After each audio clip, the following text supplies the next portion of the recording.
नमस्कार, मैं हूं अंकुर और आप देख रहे हैं सत्यहिंदी.com। सत्य हिंदी का एंड्रॉइड ऐप आ चुका है। उसको डाउनलोड करने के लिए आप इस वीडियो के डिस्क्रिप्शन में जा सकते हैं। वहां पे आपको एक लिंक मिलेगा जहां से आप ऐप को डाउनलोड कर सकते हैं। इसके अलावा इस ऐप को आप गूगल प्ले स्टोर से भी डाउनलोड कर सकते हैं।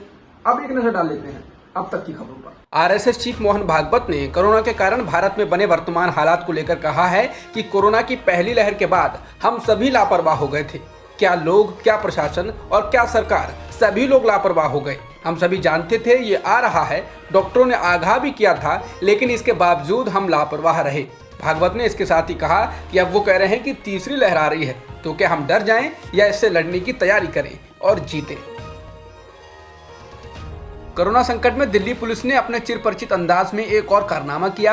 अब कोरोना वैक्सीन के निर्यात को लेकर पीएम मोदी के खिलाफ पोस्टर लगाने के मामले में 9 लोगों को गिरफ्तार किया गया है। इसके अलावा अलग अलग जगहों पर 10 केस भी दर्ज कर लिए गए हैं। एक वरिष्ठ अधिकारी ने कहा कि उनको सूचना मिली कि कुछ पोस्टर जिन पर लिखा था मोदी जी हमारे बच्चों की वैक्सीन विदेश क्यों भेज दी, दिल्ली के कई इलाकों में चिपकाए गए थे। इसके बाद सभी जिला पुलिस अधिकारियों को सूचित किया गया और 10 जगह एफआईआर दर्ज की जा चुकी हैं। इसके अलावा शिकायतों के आधार पर और एफआईआर दर्ज की जा रही हैं।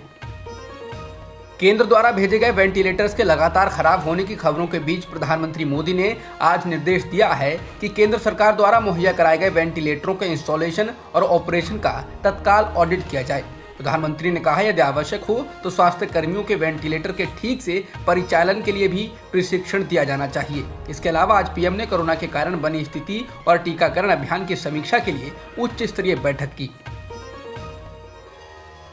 कोरोना के कहर के बीच प्रधानमंत्री मोदी ने हाई लेवल मीटिंग में कहा कि हाई पॉजिटिविटी रेट वाले इलाकों में टेस्टिंग बढ़ाई जाए। इसके साथ ही उन्होंने गांव में कोरोना के बढ़ते मामलों पर चिंता जताई और कहा कि गांव में डोर टू डोर टेस्टिंग और सर्विलांस की व्यवस्था की जाए।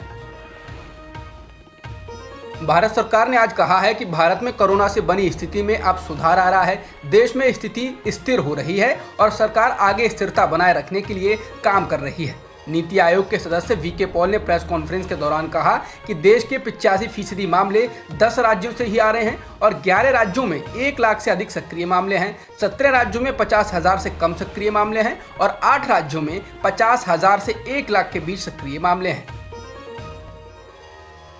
हाल ही में संपन्न हुए चुनाव के बाद पश्चिम बंगाल में कोरोना तेजी से पैर पसार रहा है। इस बीच राज्य सरकार ने बढ़ते मामलों को देखते हुए 16 मई से 30 मई तक लॉकडाउन लगाने की घोषणा कर दी है। इस दौरान सिर्फ जरूरी सेवाएं ही चालू रहेंगी, बाकी प्राइवेट ऑफिस, स्कूल, कॉलेज सब बंद रहेंगे। फल, सब्जी और राशन की दुकानें भी सुबह 7 बजे से 10 बजे तक ही खुली रहेंगी। दिल्ली के मुख्यमंत्री अरविंद केजरीवाल ने कहा कि उनकी सरकार दिल्ली में ऑक्सीजन कंसंट्रेटर बैंक की सुविधा शुरू करने जा रही है। केजरीवाल ने कहा कि हर जिले में 200 ऑक्सीजन कंसंट्रेटर बैंक बनाए जाएंगे, जिससे जब भी किसी होम आइसोलेशन के मरीज को ऑक्सीजन की जरूरत पड़े तो 2 घंटे में ही उसके घर ऑक्सीजन कंसंट्रेटर पहुंचाया जा सके। इसके अलावा अस्पताल से ठीक होकर घर जाने वालों को भी जरूरत पड़ने पर ऑक्सीजन कंसंट्रेटर दिलवाया जाएगा। उन्होंने कहा कि 1031 पर कॉल करके आप होम आइसोलेशन ऑक्सीजन कंसंट्रेटर की डिमांड कर सकते हैं। पश्चिम बंगाल की मुख्यमंत्री ममता बनर्जी के भाई असीम बनर्जी का कोरोना की वजह से निधन हो गया है। कोरोना की चपेट में आने के बाद से ही उनका इलाज एक निजी अस्पताल में हो रहा था। वो 60 साल के थे। यूपी में गंगा में बहती लाशों और किनारों पर रेत में दफन मिल रहे हजारों शव के बाद पीएसी और एसडीआरएफ की टीमों ने इन 27 जिलों में गंगा नदी में पेट्रोलिंग शुरू कर दी है। इसके अलावा अन्य नदियों के किनारे भी पुलिस की गश्त शुरू हो गई है। पुलिस ने गांव में भी ऐलान कर दिया है कि अगर कोई नदी में शव को प्रवाहित करता है तो उसके खिलाफ कानूनी कार्रवाई की जाएगी।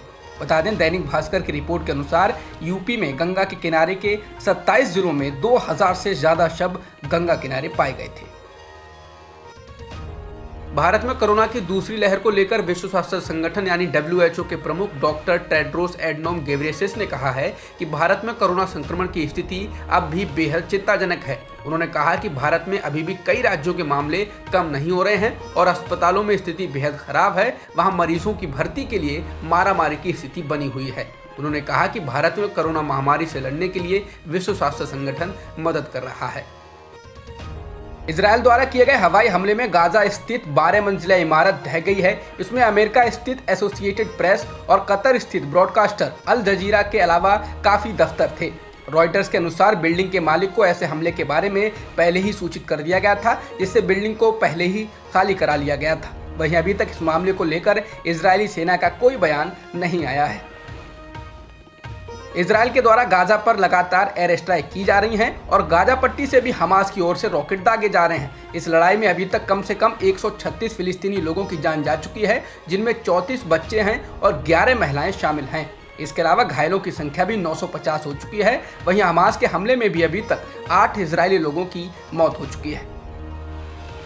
इजराइल और फिलिस्तीन के बीच जारी संघर्ष को लेकर चीन ने अमेरिका की भूमिका पर तेज तर्रार प्रतिक्रिया दी है। चीन ने कहा कि खुद को मानवाधिकारों का संरक्षक और मुसलमानों का शुभचिंतक बताने वाले अमेरिका ने इजराइल के साथ टकराव में मारे जा रहे फलिस्तीनियों से आंखें फेर ली हैं। चीन ने कहा कि फलिस्तीनियों को किस तरह युद्ध और आपदा की स्थिति में धकेल दिया गया वो अमेरिका को दिखाई नहीं देता है। चीन ने कहा कि अमेरिका को केवल चीन के वीगर मुसलमानों की ही चिंता होती है। इजराइल और फिलिस्तीन के बीच जारी लड़ाई को लेकर संयुक्त अरब अमीरात यानी कि यूएई ने भी बयान जारी किया है। पिछले साल इजराइल के साथ रिश्ते सामान्य करने और राजनयिक संबंध स्थापित करने वाले यूएई ने वर्तमान हालात पर चिंता जाहिर की। यूएई ने कहा कि दोनों देशों को वर्तमान में जारी तनाव को जल्द से जल्द कम करना चाहिए और हिंसक कार्रवाई रोकी जानी चाहिए। यूएई के विदेश मंत्री ने कहा कि दोनों देशों को बातचीत के जरिए ही शांतिपूर्वक हल निकालना चाहिए। सत्य हिंदी का ऐप डाउनलोड करें गूगल प्ले स्टोर पर। अब तक की खबरों में इतना ही। बाकी खबरों के लिए बने रहिए सत्यहिंदी.com के साथ।